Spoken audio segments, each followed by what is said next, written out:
All right. Can everyone hear me? Good. Let's begin with the word of prayer. The Lord be with you. And also with you. Let us pray. O God, you have prepared for those who love you good things that surpass all understanding.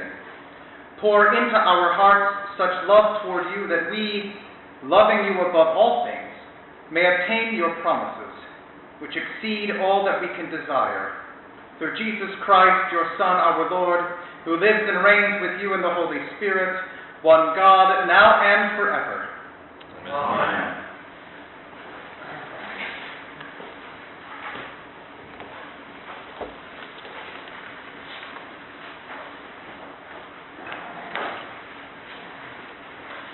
All right, so just by way of reminder from last time,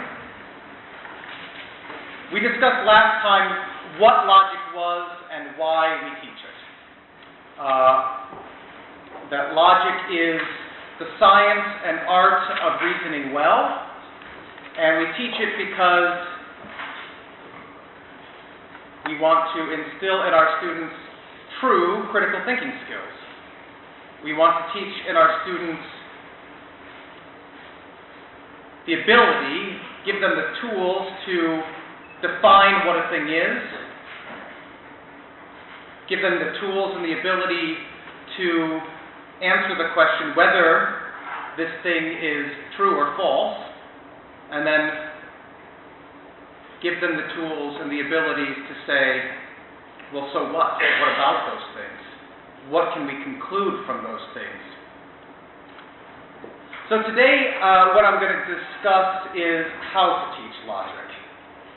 Now, what I'm not going to do is I'm not going to give you sort of an introductory kind of 1-hour course on logic itself. I'm just going to give you some tools and things to consider on how you, as either a homeschooler or as a classical educator in a school, how you should think about teaching logic. Okay. Now, a number of years ago, there was a study done on the brains of master and beginner chess players. The question that these studies sought to answer was this: what distinguished the master chess player from the beginner? What in their brain function distinguished them? Why was the master chess player better? The thinking of the study was that the master was better because he was better at innovation. He was better at thinking on the fly. He was better at looking at the board and responding because he was good at innovating as he went. And likewise, that the beginner chess player was not as good at innovating, thinking on the fly in that way. Now, do you know what they actually found when they did the study? And they studied the brains of these master and beginner chess players. That the master chess player did not use the portion of his brain that governs innovation at all. He used the portion of his brain that governed recall, history, and that the beginner was the one who was using the portion of his brain that governed innovation. So what does this tell us? Yeah, it tells us that innovation is not what makes a good thinker. It's what we have learned from the past and how we use it and apply it to different things. And I think this is parallel to what we do in logic. Right? We teach them what things are. Well, let me say, it's parallel what we do in classical education. We teach them what things are. We teach them the order in which they are. How to apply those things in various circumstances.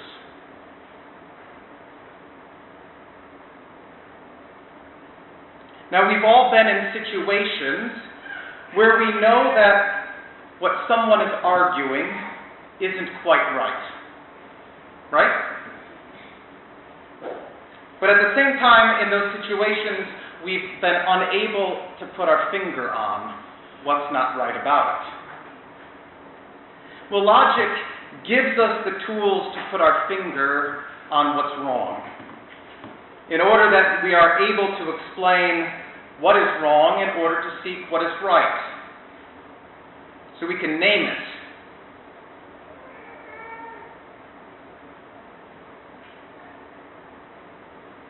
So, while teaching logic is to teach and instill in our students the science and art of reasoning well, how do we actually achieve that goal?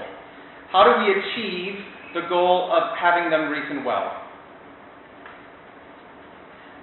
And here's why I began with this illustration of chess. It is not by innovation, it is by recall. We teach them what things are, we teach them well-known informal logical fallacies, we teach them the form of arguments so that when they see this form and this particular content in the future, they actually have something to put their fingers on. They have a way to categorize what is coming at them.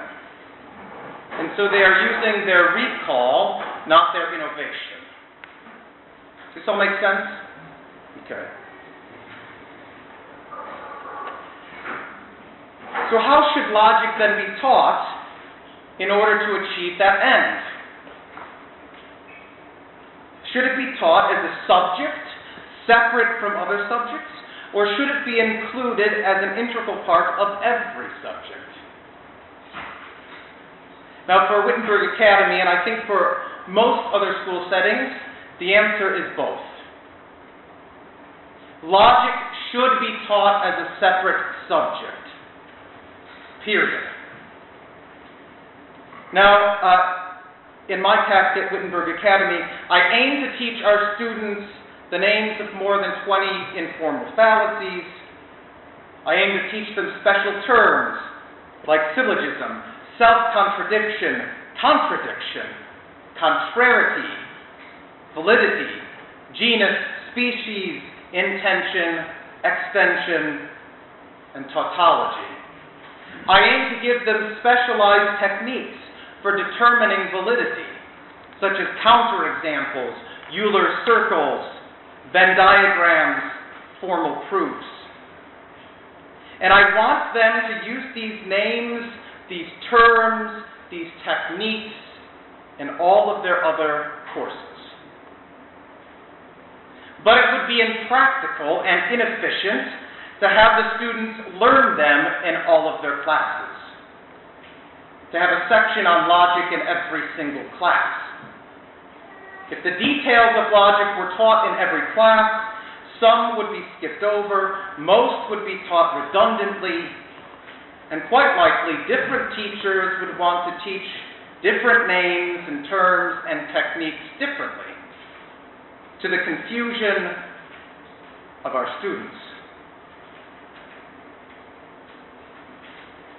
What's more, then every teacher would have to undergo required and necessary training to teach formal logic. So if you have a separate class at all, unless you're teaching all your classes together, which I doubt you are, a separate class should be devoted to logic. Now, this is just, a little commercial. So I teach 3 courses on logic. Logic 1, Logic 2, which is formal logic, traditional Aristotelian logic. And then Logic 3, which is on material logic. In Logic 1 and 2, we go through all of traditional logic.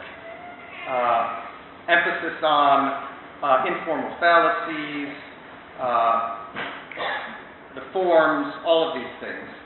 And then in Logic 3 on material logic, here we emphasize almost exclusively terms, defining terms, through the 10 categories, through the 5 predicables, and the 4 causes. And so these courses can be taken 7th grade and up, and I'll go into that tomorrow on my discussion of logic and the logic stage.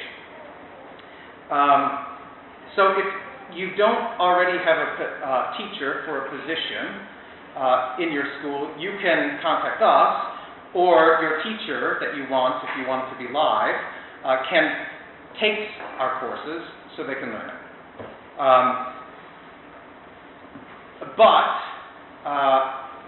Well, I'll get to that in a second. So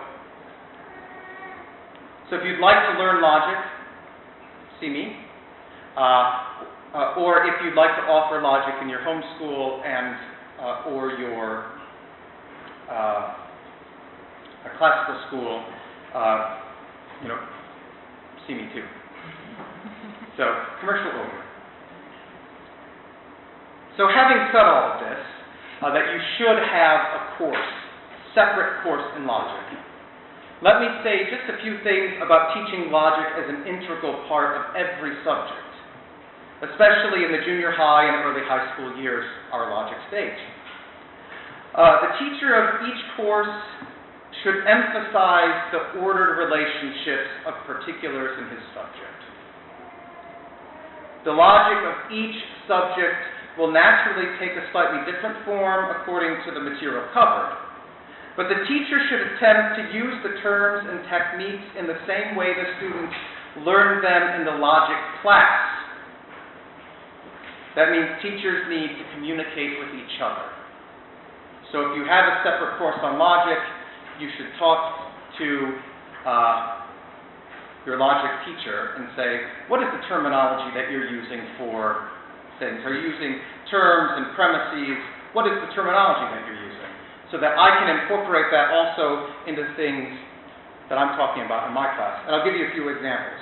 So that will briefly look something like this. In English, when students are reading, the teacher should emphasize finding the author's thesis and explain that the thesis is the author's conclusion. It's a conclusion to his argument. So in logic, we talk about premises, we talk about terms, we talk about conclusions. Now we usually, in writing, right, we talk about thesis statement. Well, that's our conclusion. That's what we're trying to prove. And so your thesis is your conclusion. So explain that. And then you should teach them to search for the premises of that conclusion, or the reasons why that conclusion is right or wrong. What is the evidence that he uses to support the thesis, his conclusion? You should teach them to look for syllogisms, words like therefore and thus, words like since and because. Therefore and thus indicate conclusion. Since, because indicate premises.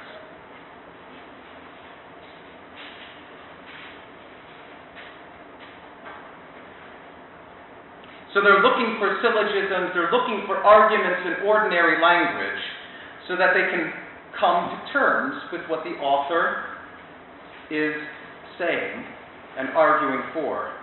In other words, they need to understand what the author is saying so they can come to terms with him and then ask whether what he's saying is true or false, what he is saying is valid or invalid. Come to terms with them so that they can follow the line of reasoning of an author. But students should also learn how to write in this way. That when they write their own essays with proper argumentation, they have a thesis, they have a conclusion, and that they have premises, reasons, evidence for their conclusion. So whether in reading or writing, the teacher will give the student the 3 questions that correspond to the 3 acts of the mind within logic. What is it? Dealing with understanding. Whether it is, dealing with judgments, whether what it is actually true or false. and why it is, or what's the point, dealing with reasoning, asking the author or the student who is writing to prove it, to prove what he's arguing and come to a conclusion. In teaching grammar, English grammar, the teacher can point out the role the parts of speech in logic play with regard to Aristotle's 10 categories. Nouns and pronouns usually express substances. Adjectives express quantities or qualities. Prepositions and conjunctions express relations. Verbs express actions and passions. Adverbs express times and places, but oftentimes qualities and quantities of actions or passions. So you see, you're integrating, without teaching logic, you're integrating the same language that you would use in logic class for what you're actually teaching in English. This all makes sense? Okay, good. In history, you have ample material that's available for discussion and debate. And so you can emphasize the linearity of history, along with the reasons for this or that decision within history, the causes of various historical events. Here you're emphasizing, again, logic. What is the cause? Right? Premises. What is the conclusion? In math, here you are able to teach more abstract techniques, algebra, geometry, and so do not forego geometric proofs. They should be seen as logical proofs, starting with your universal postulates, so the laws of geometry, the laws of logic, and making specific conclusions based on them. I know that tends to be, am I wrong? That tends to be one of the first things dropped out, right? Well, no wonder we're in the position we are, right? In theology, the students should have the basic facts of biblical history and doctrine at their fingertips from previous grammar school years. And now they should be taught the techniques of proper biblical interpretation, the development of more detailed Christian doctrine. They should be taught what the Bible is about, right? What the thesis of the Bible is. So what the conclusion is. And what the premises are that prove that thesis. So for Lutherans, what is that?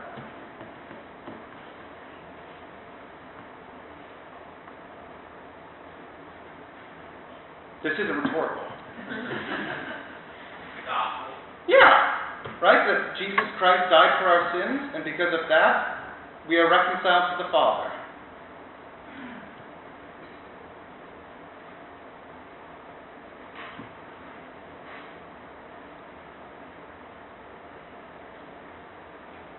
The teacher should point out that only in the Bible do the students actually encounter an infallible source of truth. So that the distinction between truth and validity then becomes especially important. In other words, just because you use the Bible as the source doesn't mean your conclusion is correct. It can be invalid.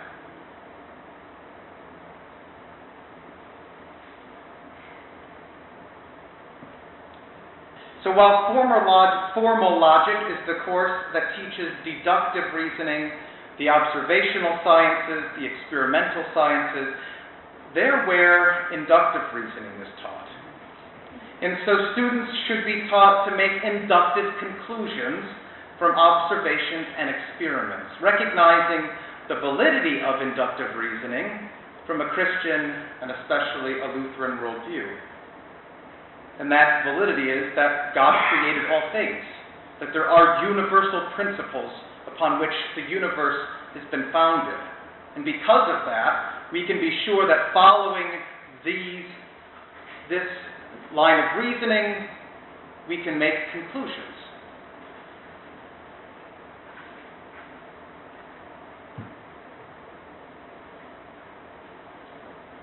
So as I mentioned, I can't, in the time allotted, teach you everything about teaching a class on logic, because teaching a class on logic requires at least knowing logic. But I can teach you how a teacher of logic teaches logic. In other words, I can teach you what a teacher of logic should look like, what kind of person he should be, what qualifications he should have. Now, beyond the qualifications for all teachers, like love of their subject and love of children, those who will be teaching formal logic as a class should meet some special criteria. He doesn't need to have a degree in philosophy, though that would of course help. But he should know formal logic himself. And even though it can be done, you should try to avoid this, trying to teach the material by staying 2 weeks ahead in whatever textbook you use. And that is because he will not know the material deeply enough, and the students can pick up on that. He will need to have thought through some basic questions, like what makes an argument valid? Can a valid argument be made up of false statements, and can an invalid argument be made up of true statements? Does the statement, all unicorns have horns, imply also that some unicorns have horns? And why is all S is P not equivalent to all P is S? So he should have a grasp of why these things are the case. He needs to have skills in abstract reasoning and organization. He should have a knack for solving puzzles. He should be able to discuss and debate, especially with young students, and he must be level-headed yet outspoken. In other words, he should be able to argue without becoming heated.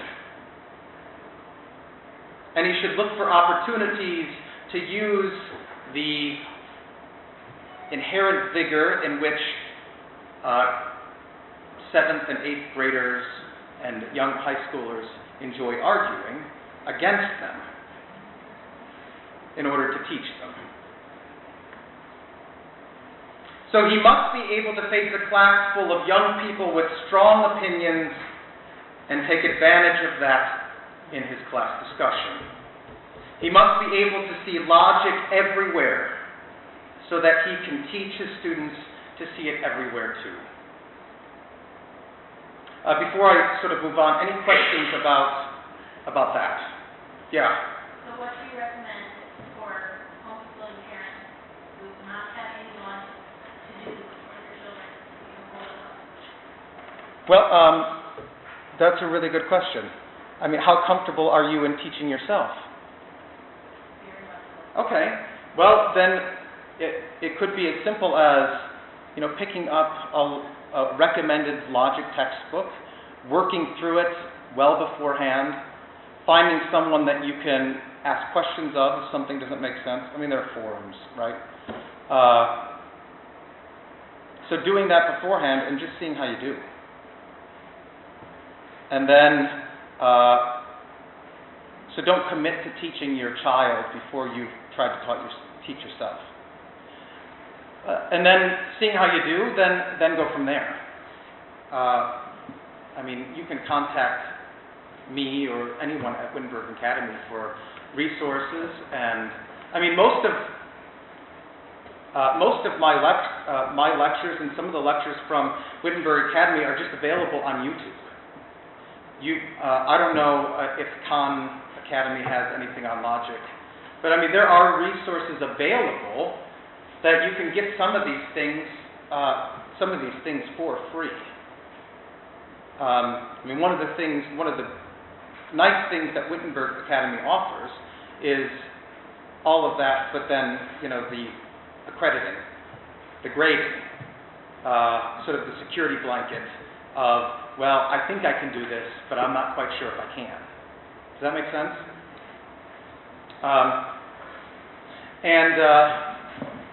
So, does that answer your question? Okay. Other? So what are the resources for teaching logic?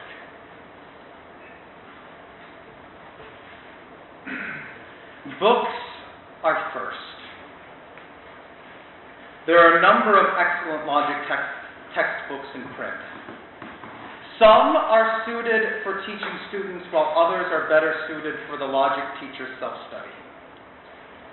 For self-study and help in case studies and application, writing questions for exams and things like that, I turn to Irving Copey's Introduction to Logic, to David Kelly's The Art of Reasoning, to Peter Kreeft's Socratic Logic. I really like that text. Now, for textbooks that I've used both Jane Nance's Introductory Logic and Martin Cothran's Traditional Logic and Material Logic. I had a conversation this morning with a logic teacher who's using James Nance's Introductory Logic, and then we talked about what to do if he wants to offer a second class. And to be honest, I was not a huge fan of his intermediate logic textbook. It's primarily modern logic, truth trees, things like that, which I don't find nearly as helpful as traditional Aristotelian logic. If you're looking to use Nance's material, use his first book. It's solid. It will take you through pretty much all of formal logic. You'll get some of the most common informal logical fallacies. But I really do like Cothran's approach because he's so heavily, he uses Aristotle, and then he also includes periodically case studies on the different kinds of formal logic that you see in history. So I really like that text. If you're teaching yourself, Peter Kreeft is really good. The Socratic Logic. Yes?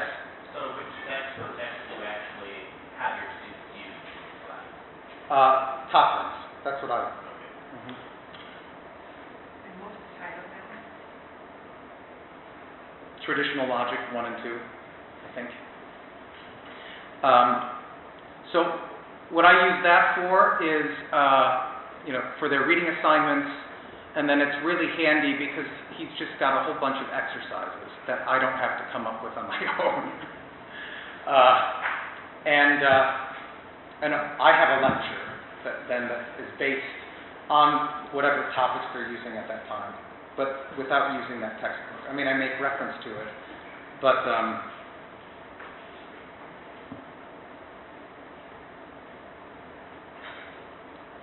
so it's not just, in other words, Wittenberg Academy isn't it just, here's the textbook, you do it on your own. All right, moving on. But you will also, as you work through, you'll also want them to read examples of good reasoning. Right, so you're not just using logic textbooks, you're actually putting in their hands examples of good reasoning in books.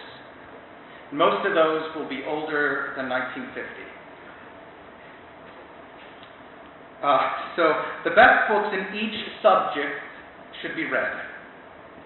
And so in theology, you put Luther in his hands. And I think especially his polemical works. That's where he's really making use of logical proofs. And that's where he makes most of his funny comments. Let them read Melanchthon and Chemnitz, even if it's only their writings from the Lutheran confessions. Let them read Plato's Republic to see how Socratic dialogue works, how Socrates defines terms.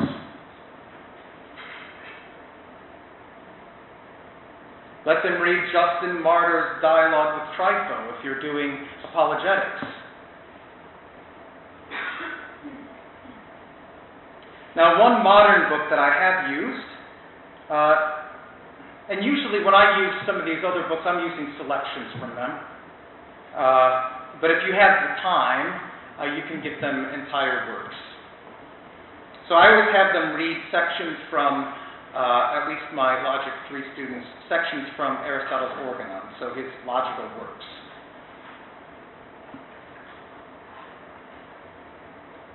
But one modern book that I have used, again, is by Peter Kreeft, and it's entitled Socrates Meets Jesus. Have you heard of this book? This is a fantastic book. I mean, it's just fun to read. But it's a Socratic dialogue written in the 21st century. So Socrates comes back to life and ends up at Harvard. And he enters into dialogues with these professors, liberal theology professors at Harvard.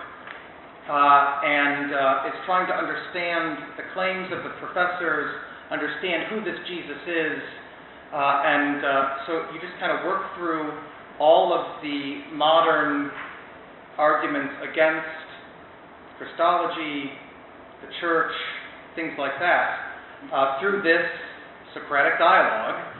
So it's apologetic in nature too. I mean, it is really fun. Do I have any of my former students in here? No? Well, I think Allison Knox, if someone can point her out, she had to read this book, and she's here somewhere this week. It is really a great book. And it's fast read because it's all in dialogue.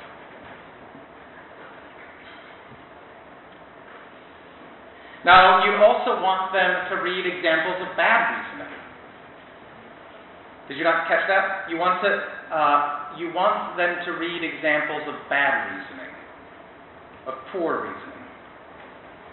And, lucky for you, they abound.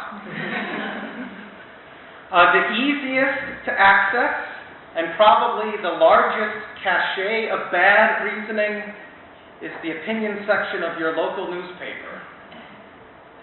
So if you're teaching logic, read the opinion section. Cut them out, save them for specific instances of particular informal fallacies, or use them as test cases or springboards for discussion.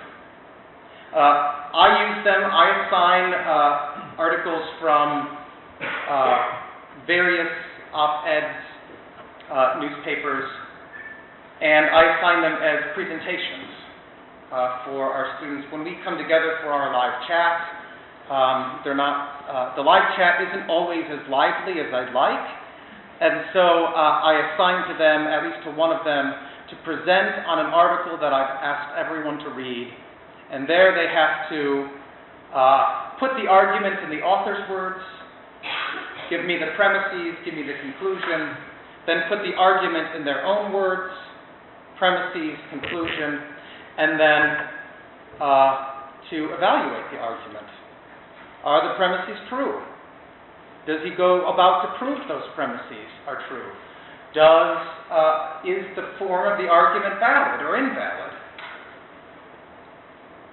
And then finally, so what do they agree with it? Why or why not? And that's always great fun. And this is where you have to be bold enough to correct them, to tell them what they've done well, and then also to point out what they've done wrong. You also have games. I personally like Clue, a case of inductive reasoning. Tri-bond. Have you ever heard of tri-bond?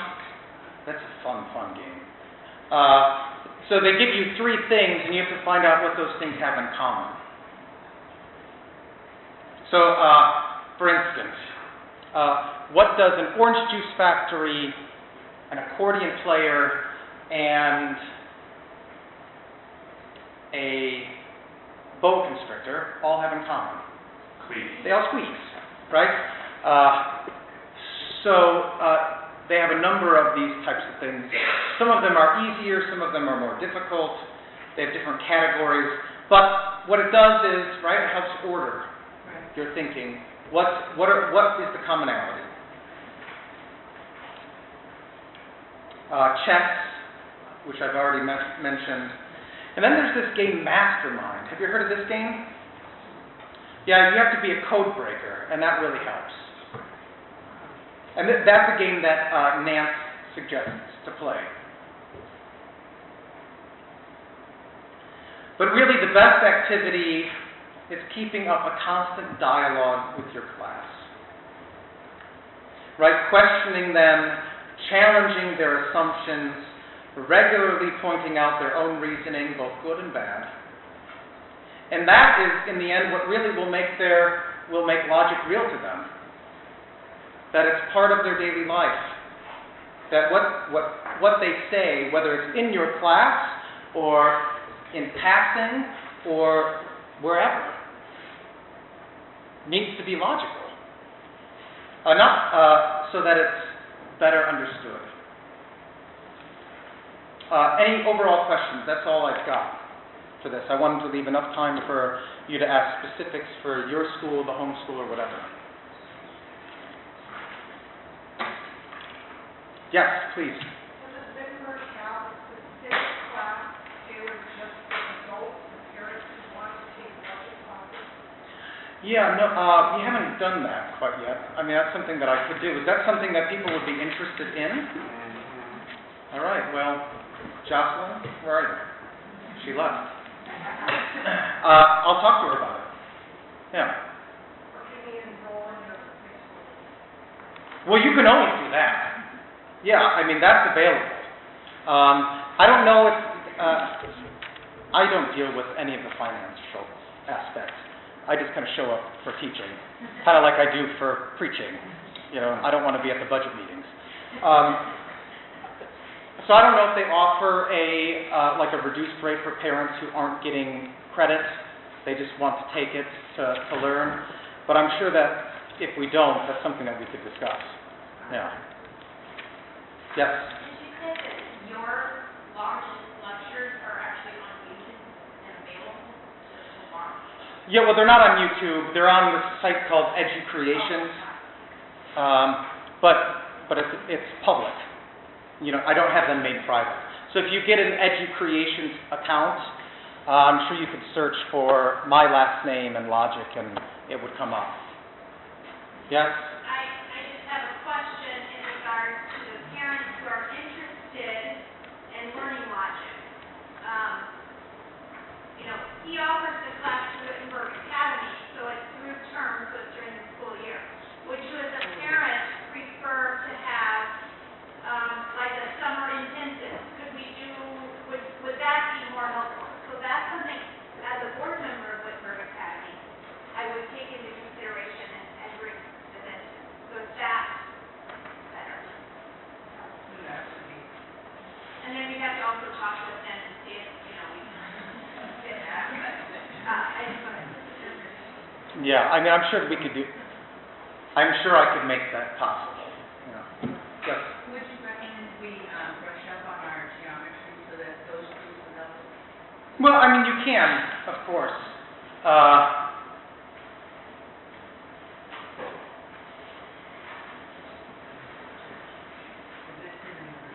Yeah, I mean, you're not using geometric proofs in logic, but, I mean, so if you already understand how that works, you're fine. I just said that there you're getting deductive logic even in geometry. And so you're talking about arguing from, even in math, that you're talking about arguing from universal principles, making conclusions based on those principles. Yes? I'm Al's mom. Oh, yeah! And I highly recommend the parents take your class in some way, shape, or form because she starts throwing terms around at me. And I just had to drum her with I'm the mom and I said so. Yeah. Yeah, I mean, I do tell the kids that the fourth commandment still applies. Even if what your parent says isn't logical. It's got logic. Yeah, you still have to honor your father and mother. So, yeah, way in the back. Can you list the names of the books and resources again in your office, please? Sure. Okay, for self-study, I use Irving Copey, C-O-P-I, Introduction to Logic. David Kelly, K-E-L-L-E-Y,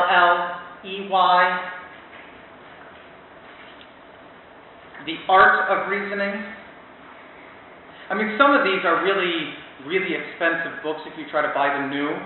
So try to check them out of the library or buy a used copy.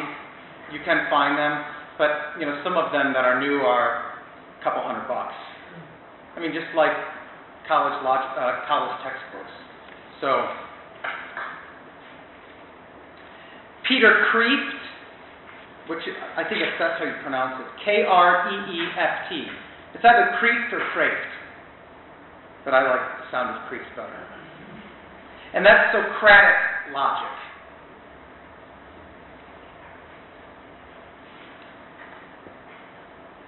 And then the two kind of classical logic textbooks for grammar school students or high school students are James Nance, N-A-N-C-E, Introductory Logic, and then Martin Cothran, C-O-T-H-R-A-N, Traditional Logic. I mean, you're not going to find a perfect book to teach. You're going to have to supplement, and that's why you need to know it yourself.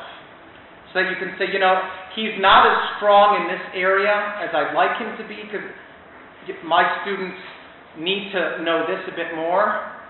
And so to be able to supplement, you can draw from other areas.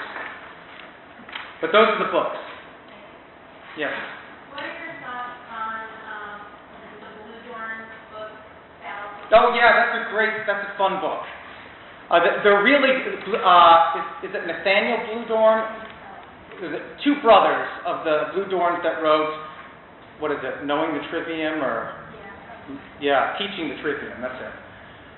They wrote The Fallacy Detective, and it goes through all of the informal fallacies. I mean, all of them. And with examples, it's cartoonish, so it can be done at a young age. Yes?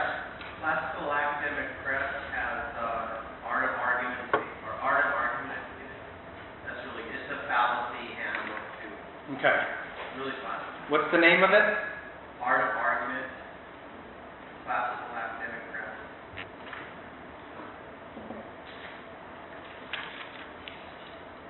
Question for you, another book question. Are you familiar at all with the logic text that was written by Isaac Watts? No. Okay, I was just curious if you had an opinion on it. No, I'm not. I mean, I've read through, like, Lewis Carroll's logic textbooks. Lewis Carroll of Down the Rabbit Hole, right? Yeah, some of them are really good. It just it's just old. And so it's not updated language, but you can certainly use them. And I think most of them are freely available on, what is the Apple book, iBooks? Yeah, you can search the iBook library and download those for free, the Lewis Carroll.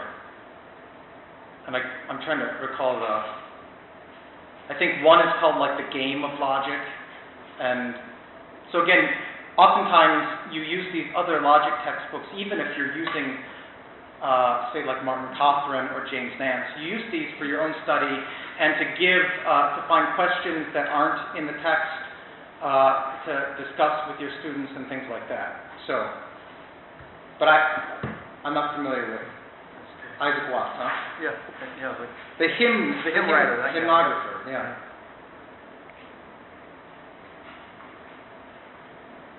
I have a logic tutorial on rhetoricring.com. It'd be good for high school. Okay. A little mature for.